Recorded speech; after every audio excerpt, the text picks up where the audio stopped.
What does it mean to be free? Hi, I'm Mike Mason. This is St. Joe Society podcast. The St. Joe Society is a Catholic lay apostolate devoted to help men order all things to Christ by growing strong in mind, body, and spirit. If you'd like to learn more about our work, you can check us out online at stjosephsociety.org. This is the Intro to Moral Theology, episode 17. All right, fellas. The topic we're going to take up this week is what does it mean to be free? But before we launch into that, let's kind of take a look back at what we covered last month. So last month, we looked at the nature of the human act. Okay. We said one of the things that sets a human act, differentiates that from an act of a human, is that human acts proceed from intellect and will. Now, because those are the two aspects that make an act authentically human, for our last 2 months of this Intro to Moral Theology, we're going to look at those two components. So this month, we're going to look at freedom, which resides in the will. Next month, we're going to look at conscience, which resides in the intellect. Okay. Now, the way I want to tackle this unit on freedom, this episode, we're going to talk about what freedom is. Now, what we're going to discern is that if a person's free, they're also responsible for their actions. Okay. So if our acts are free, that means our actions belong to us and the consequences of those actions. Therefore, we're responsible for those. So next week, we're going to take up what does it mean to be responsible?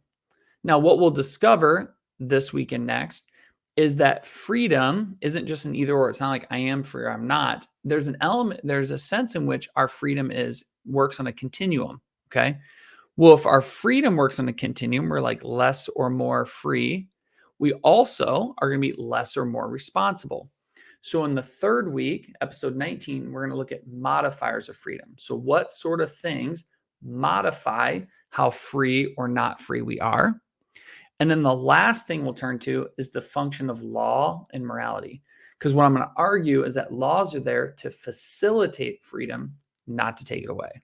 Which right now might sound crazy, but by the time we get there, I think you guys will have a strong grasp of what I'm getting at. Okay, so we're going to look at what does it mean to be free. Now we're going to start doing this by getting a little philosophical, not overly, just a little bit, because we have to understand a tension within when we're considering what it means to be free and how we resolve that tension, because that then will give us insight to what authentic freedom is. And then we'll wrap up this episode by looking at some quotes in the Bible about freedom, and those should have you should have a proper context and understanding of those in light of the proper definition of what freedom is. So, all right, let's jump into a philosophical part. There is a debate in philosophical circles between determinism, what's called determinism, and free will. Okay. Now, a libertarian, we're not using libertarian in a political sense, but in a moral philosophical sense, a libertarian is a person that believes that humans are autonomous beings who can make their own decisions without being controlled on any forces outside or inside them. Okay. So for a libertarian, they have a radical view of freedom. What they say is what it means to be free is that a human, when they make free choices, cannot be coerced and with anything inside of them or outside of them to make their choice. Okay. So at any moment, a person could, in principle, do anything they're capable of doing. Okay. So I'm not saying a person can, will themselves to fly by jumping off the roof. Okay. That's silly. What the libertarian says is that if a person's capable of doing it, there's nothing standing in their way, preventing them to do it, they can do it. Now, there's an element where the libertarian position seems obvious. Maybe you guys are like, well, isn't that just what it is? Okay, because it seems obvious our choices are free. So if you say, why am I wiggling my fingers right now? Well, because I chose to. Why am I talking on a podcast instead of doing something else? Because I chose to do that. The problem with the libertarian position is they can account for our choices being free, but they can't account why our choices are rational. Why? Because for the libertarian, our autonomy is a radical one, which means technically speaking, there is no reason for what we do. And again, that might sound weird, but just think about this for a second. If there was a reason why I'm doing what I'm doing, well, then it begs the question, am I free to do it? Okay. And this is where a second position comes in called hard determinist. A hard determinist agrees with the libertarian that it seems like we're free, But the hard determinist argues that though it seems like we're free, we're actually not. Okay. So a hard determinist wants to say our choices are rational, which means we can explain why we did them, but they're not free. Now, there's different types, arguments for hard determinism, but in short, this is how they work. A hard determinist basically says the laws of nature in conjunction with our past choices determine a specific future. Okay. Now, that might sound super abstract. Let me give you a concrete example how this works. A libertarian would say, me, so Mike Mason, as I record this, am 42 years old. I've been a Christian, serious Christian for 20 years, wife, 5 kids. I'm not a drug user, any of those sort of things. Okay. A libertarian would say that it is possible for me to smoke meth. Like I could actually do that right now. Okay. A hard determinist would come in and they'd say that's actually not possible for this version of Mike Mason to do such a thing. Okay. What they would argue is they'd say, listen, if you look at his past choices, my choices for the last 20 years, those choices have not been done in a vacuum. They've turned me into a certain type of person. And the type of person speaking into this microphone right now is not capable of smoking meth. Now, when I put it in those terms, okay, hopefully you guys understand kind of the power of the hard determinist position. It seems like that's true because I will testify to you guys publicly here on YouTube and Spotify and the website that I cannot smoke meth right now. Okay. Could I sell my children into slavery? No.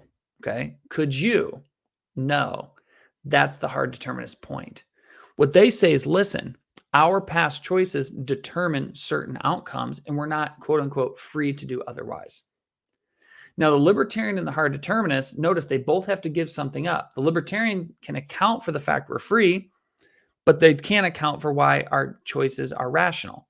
The hard determinist can explain why they're rational. He can explain why I'm not going to smoke meth, but he can't account for freedom. The problem with not being able to account for freedom is our responsibility for our actions follow upon our freedom or they depend upon our freedom. So if we're not free, we're not responsible. So for me, not smoking meth, don't give me credit for that, according to the hard determinist, because I didn't choose it anyhow. The guy, the 42-year-old somewhere in, America today smoking meth, you can't blame him because he's not free for that either. Well, that's a problem. Okay. Now, if we were left with just these two options, this would be very problematic. Lucky for us, there's a third option. And it is the option given by St. Thomas Aquinas and others in kind of his line of thinking. For Aquinas, our actions are determined and free. Okay. He believes that determinism and freedom of will can go together. Okay. In fact, this is called soft determinism. A soft determinist argues that freedom is a function of a determined will. Okay. Now, actually, in light of what we've discussed the last 4 months, we can actually unpack this. So you guys are, maybe if you're super sharp, you can already start putting the pieces together. Notice that we discussed, and especially in month 2 and month 3, that human beings have a specific nature and we are created for certain ends. Okay. So we have an intellect, we have a will, and we have appetites. Our intellect desires or wants or is determined to pursue the truth. Our will, by its nature, is determined to pursue that which is good. And our appetites are determined to pursue that which is, we'll just say, beautiful. Okay, the 3 transcendentals. Notice human beings as a whole is determined to be happy. So notice we've kind of already set this up. There is a sense in which we are determined. You can't turn off your desire for happiness. Your mind can't turn off the desire for truth. Your will can't turn off the desire for the good. Your appetites can't turn off the desire for that which is beautiful. Those things are determined to achieve those ends. How does freedom factor into this? Freedom is an outworking or a function of this stuff. Okay. So in this life, okay, our intellects, our wills, and our appetites are going to pursue the true, the good, beautiful as such. Okay. Like the perfect, true, good, and beautiful. But in this life, things that we have choices about are not the perfect, true, good, and beautiful. Okay. They're partially true, partially false, partially good, partially bad, partially beautiful, partially ugly. Okay. We are not determined to pursue this good or that one. We're free to choose which one. All right. I may have lost you there, so let me kind of contextualize this. Your mind, your will, and your appetites are ordered to pursue that which is true, good, and beautiful. Let's take this with women. When you decide you want to get married, okay, you are going to pursue that which you see as true, good, and beautiful about woman. But whether you marry this true, good, or beautiful woman or that one, you are free to choose. So no matter what, you're going to pursue a true, good, and beautiful woman. No matter what, you can't turn that off. That's determined. Whether you pursue this one or that one is within your freedom. Okay. This is how these two fit together. And this is extremely important for our reflection on morality that's coming up. Okay. Because when people ask what freedom is, a lot of people, you interview them, they say, what does it mean to be free? They say, well, freedom is license. You ask any high school senior in high school, when you get to college, I'm finally going to be free. What do you mean that? Well, that means I can do whatever I want. This is, guys, that's what's called freedom as license. That's not a correct view of freedom. Notice that's a libertarian understanding of freedom. That what it means to be free is just to do anything you want, whenever you want, how you want. There's plenty of problems with that view, but one problem with that view is it acts as if our choices are done in a vacuum. This is the libertarian part. As if when we make choices, they don't affect the kinds of persons we are. That our choices don't determine how we think about the true, how we pursue the good, or what we perceive as beautiful. Every time we make a choice, it changes us in some way that starts messing with that determination. Because our choices aren't done in a vacuum. Okay. A proper understanding of freedom, and I'm going to take this straight from the catechism, is this: freedom is the power rooted in our reason and our will to act or not to act, to do this or that, and to perform deliberate actions of our own responsibility. Notice this is what Thomas is saying. We are naturally ordered towards certain ends. We're determined to pursue certain ends. But what it means to be free is that in this life, we can choose between this one or that one to get there. Okay. As we make choices, it changes how we think about things. It changes the strength or weakness of our wills. It changes our appetites. We all know this from experience. And so when a person just does whatever they want to do, it actually changes who they are and starts to limit what choices they can and can't make. Okay. Because freedom's a positive quality, it's a good thing to pursue these things. It also can be limited by the things we do. Okay. It can be limited by things outside of us, outside of our control, right? Things like poverty, tyrannical government, stuff like that. But it also limits us interiorly when our habits get involved, our temperaments and dispositions, our feelings, all that sort of stuff. Okay. So when a person says, oh, freedom's just doing whatever it is you want to do, that's false. Okay. It's a libertarian view. No. Freedom, a person is most truly free when they choose things that help them achieve their end, to become fully human. And let's just look at a couple Bible quotes and we'll wrap up. A couple Bible quotes in light of what I just said.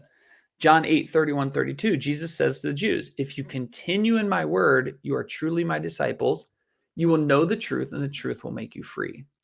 Notice here, Jesus says, if you are obedient to me and if you pursue the truth, you'll become free. If you are disobedient, sin, and you chase falsity, you'll become a slave. Okay. 2 Corinthians 3:17-18. Now the Lord is the Spirit, and where the Spirit of the Lord is, there is freedom. And we all with unveiled face, beholding the glory of God, are being changed into his likeness from one degree of glory to another. For this comes from the Lord, who is the Spirit. Notice here, the Spirit of the Lord makes us free. Why? Because God, through his grace, liberates us to become more human. So we pursue the real true, the real good, the real beautiful, not their sinful imitations. Galatians 5:13, for you are called to freedom, but do not use your freedom as an opportunity for the flesh. Why? Because that'll enslave you again. But through love to be servants of one another. Notice Christ wants, when it says he wants to set us free, it's putting us on a path to become who we're supposed to be, which is true freedom. What license does and what sin does is it drags us down into the pit and slaves us once again. Okay, guys, and this I'll leave with here. This is why we practice a rule of life, because through discipline, you gain freedom, because the spiritual disciplines we practice help you to become the man that God wants you to be.